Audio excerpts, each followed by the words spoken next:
Hai, selamat pagi anda. Sedang betul awal di pagi bersama saya Nur Syazwani Safusyam dan juga rakan penyampai Farhan Hakimi. Hari ini kita ada satu tajuk yang juga sangat penting, terutamanya berkaitan dengan tata kelola dan juga bagaimana pentadbiran urus yang baik, yang mana Anugerah Pembangunan Negara 2024 akan diadakan untuk mengiktiraf inisiatif dan juga komitmen Kementerian, Jabatan dan juga agensi Kerajaan Persekutuan serta Kerajaan Negeri dalam memastikan kejayaan pelaksanaan program ataupun projek pembangunan dalam negara. Dan anugerah ini merupakan platform yang tepat bagi menyebarluaskan kejayaan dan juga amalan baik pengurusan program ataupun projek kerajaan. Dan ICU JPM telah mengambil inisiatif untuk mengiktiraf kementerian yang telah menunjukkan prestasi cemerlang dalam mendukung agenda pembangunan negara. Dan untuk kita mengulas lanjut berkenaan dengan perkara ini, kita bersama dengan Puan Siti Fatimah Hussein yang merupakan pengarah bahagian penilaian strategik Unit Penyelarasan Pelaksanaan Jabatan Perdana Menteri ataupun ICU JPM. Apa khabar? Selamat pagi Puan. Khabar baik, terima kasih. Alhamdulillah. Okey, baik Puan, mungkin seperti yang kita tahulah, ICU JPM ini merupakan agensi di bawah pusat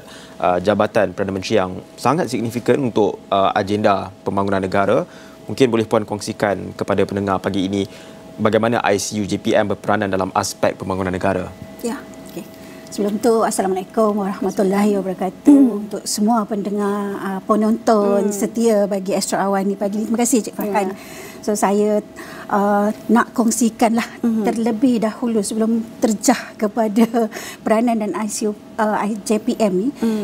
Sebenarnya saya bagi pihak Unit Penyelarasan Pelaksanaan Jabatan Perdana Menteri atau lebih dikenali dalam sistem kerajaan sebagai ICU JPM, ingin mengucapkan berbanyak-banyak terima kasih atas ruang dan peluang ini.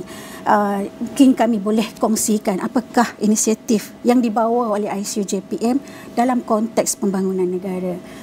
Untuk terlebih dahulu, mungkin saya sentuh sikitlah berkaitan dengan Belanjawan Madani 2025 yang telah pun dibentangkan pada 18 Oktober 2024 oleh Yang Amat Berhormat Perdana Menteri, bertemakan membugar ekonomi, menjana perubahan dan seterusnya mensejahtera rakyat.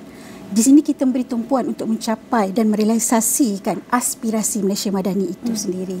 Jadi untuk makluman juga para penonton, selaras dengan iltizam kerajaan untuk memperkasakan kesejahteraan rakyat melalui tatanan ataupun sistem struktur bagi pembangunan negara yang berketerampilan, mampan dan inklusif, Belanjawan Madani 2025 ini telah pun merangka berbagai inisiatif yang untuk mensejahterakan kehidupan rakyat, melibatkan program-program, projek-projek yang memberi manfaat terus kepada rakyat.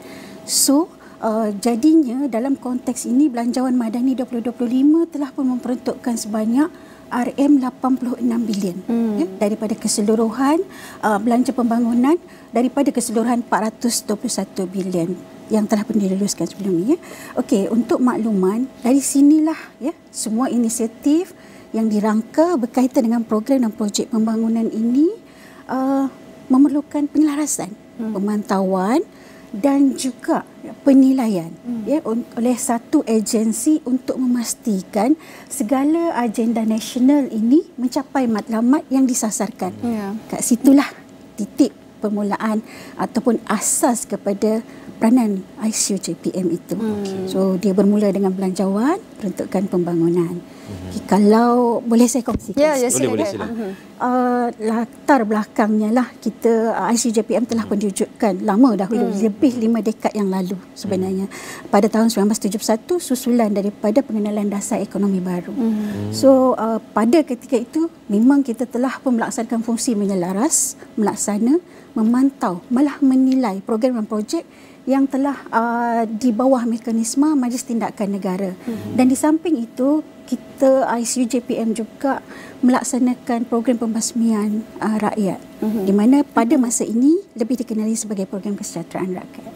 So secara amnya, secara keseluruhannya dalam aspek pembangunan, ICU JPM sebenarnya berperanan menyelaras, memantau, dan juga dalam keadaan-keadaan ini kita melaksanakan intervensi kepada pelaksanaan program dan projek pembangunan di bawah rancangan Malaysia 5 tahun.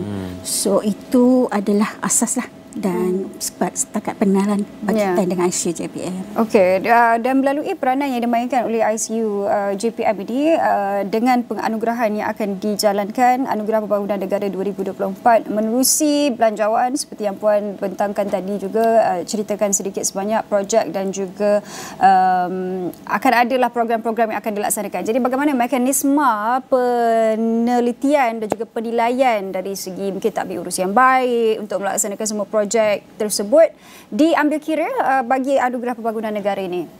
Ya, sebenarnya betul, Cik Saraswani. Kita memang melaksanakan satu mekanisme, malah ada struktur. Okay. Dan kita ada proses sebenarnya yang terlibat dalam aspek penilaian ini untuk kita pastikan dalam konteks penilaian pun kita mengamalkan tata kelola yang terbaik. Contohnya, kita mewujudkan jawatan kuasa. Jawatan kuasa penilaian yang bukan sahaja dianggotai oleh ICU JPM. Makna kata, tak adalah ICU JPM yang membuat keputusan secara keseluruhan. Dekat sini kita ada rakan strategik yang melibatkan Kementerian Keuangan, Kementerian Ekonomi, malah kita juga melibatkan agensi teknikal, Jabatan Kerja Raya di bawah Kementerian Kerja Raya. Dan satu lagi, untuk penilaian berkaitan dengan teknologi pembinaan, kita melibatkan lembaga pembinaan ataupun lebih dikenali sebagai CIDB lah. Okay. So dekat situ kita melaksanakan sinergi secara bersama. Mereka terlibat dalam aspek panel, sebagai panel. Malah kita juga membangunkan parameter penilaian. Ada kriteria yang diambil kira.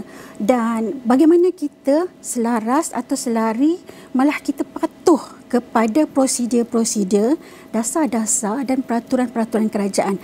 So semua itu adalah kriteria-kriteria yang diambil kira dalam aspek penilaian ini, dan akhirnya ia akan menterjemahkan aspek tata kelola dalam konteks pengurusan pembangunan program projek-projek kerajaan khususnya. Baik, tentunya APN menyasarkan amalan pengurusan terbaik, good governance seperti yang dikatakan tadi lah, tata kelola terbaik, program projek pembangunan yang menepati kehendak pemegang taruh, dan pada masa yang sama juga kesan berganda yang terhasil daripada sesuatu program projek pembangunan dapat dinikmati oleh rakyat. Bagaimana Puan merasakan bahawa APN itu dapat menilai amalan-amalan yang dilakukan itu? Ya, kita melihat platform Anugerah Pembangunan Negara ini sebagai satu, orang kata, mekanisme juga, dan juga sebagai instrumen untuk kita memaparkan keberjayaan pelaksanaan projek-projek, program-program di bawah projek-projek pembangunan negara. Okay. Sebagai contoh, projek-projek awam, sekolah, jalan raya, institusi-institusi kesihatan, kita melihat bagaimana satu-satu projek itu boleh dijadikan sebagai benchmark atau penanda aras, kan, untuk akhirnya yang paling penting kita bukan sahaja menilai dari segi aspek bagaimana projek itu dilaksanakan, mematuhi peraturan atau prosedur, memenuhi keperluan-keperluan sebagaimana perancangan, tetapi juga dia memberikan pulangan, value for money, faedahnya. Dan yang akhirnya sekali kita nak melihat keberhasilan program dan projek itu kepada golongan sasar dalam konteks yang luas, of course lah, kepada manfaat kepada rakyat itu sendiri.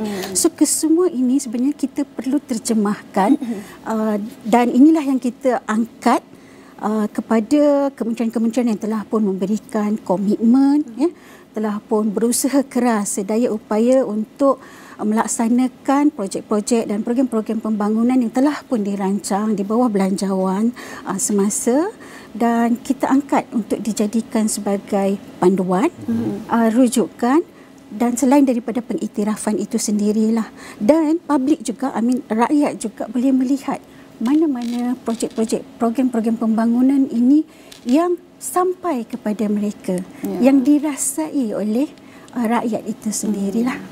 Supaya akhirnya nanti juga tiada persoalan adakah pelaksanaan projek-projek tertentu yang juga menjadi keutamaan kepada rakyat itu dipersoalkan pula. Jadi akhir sekali Puan, melihat kepada Anugerah Pembangunan Negara 2024 ini yang difahamkan akan diadakan pada 12 November nanti, bagaimana bagi agensi-agensi di bawah Kerajaan Persekutuan sendiri, jabatan yang terlibat, sekiranya mereka diberikan penganugerahan ini boleh dijadikan sebagai role model lah kepada agensi lain, jabatan lain untuk menerapkan pentadbiran yang baik, tata kelola yang saya kira boleh disebutkan sebagai cemerlang lah, sehingga mendapat penganugerahan tersebut. Jadi bagaimana ia boleh menjadi penanda aras juga kepada agensi lain? Baik, sebelum itu mungkin saya kongsikan bagaimana dimaklumkan oleh Cik Sazwani tadi akan dilaksanakan pada 12 November hari Selasa depan, tak lama je lagi pun, Anugerah Pembangunan Negara insya-Allah akan disempurnakan oleh Yang Berbahagia Tan Sri, Ketua Setiausaha Negara, ya. Jadi apabila kita mengangkat kementerian ataupun agensi ini yang telah mencapai prestasi yang tinggi dalam konteks pelaksanaan program dan projek, malah kita juga ada memperkenalkan bagaimana mereka memaklumkan mengenai prestasi mereka untuk dipantau dalam sistem My Project, iaitu sebagai satu pangkalan data nasional pembangunan negara kita. Dan kita juga menilai bagaimana IBS, Industrial Building System itu, malah kita juga melihat kepada contoh-contoh seperti bagaimana keberhasilan projek-projek dari segi penilaian outcome-nya, ya, mencapai tak mencapai dari segi sasaran yang dirancang pada peringkat awal. Bolehkah projek pembangunan itu mencapai objektifnya? Ini kita angkat supaya ada sebagai rujukan lah. Malah repository itu yang paling penting kepada kementerian dan agensi dan menjadi aspirasi, maybe motivasi dan juga sebagai documentation lah kepada semua kementerian dan agensi kerajaan khususnya. Okey. Baik, itu berkenaan dengan Anugerah Pembangunan Negara untuk mendukung agenda pembangunan. Kita nak berterima kasih kepada Puan Siti Fatimah Hussein yang merupakan pengarah bahagian penilaian strategik Unit Penyelarasan Pelaksanaan Jabatan Perdana Menteri ataupun ICU JPM. Tentunya kita nak melihat amalan tata kelola yang terbaik ini dilaksanakan, diamalkan oleh semua peringkat lah. Bukannya kata badan kerajaan, agensi kerajaan untuk nak mensasarkan anugerah ini sahaja. Tetapi perlu diterapkan di semua peringkat, termasuklah kita sendiri. Baik, itu berkenaan dengan Anugerah Pembangunan Negara. Kita berhenti berehat seketika.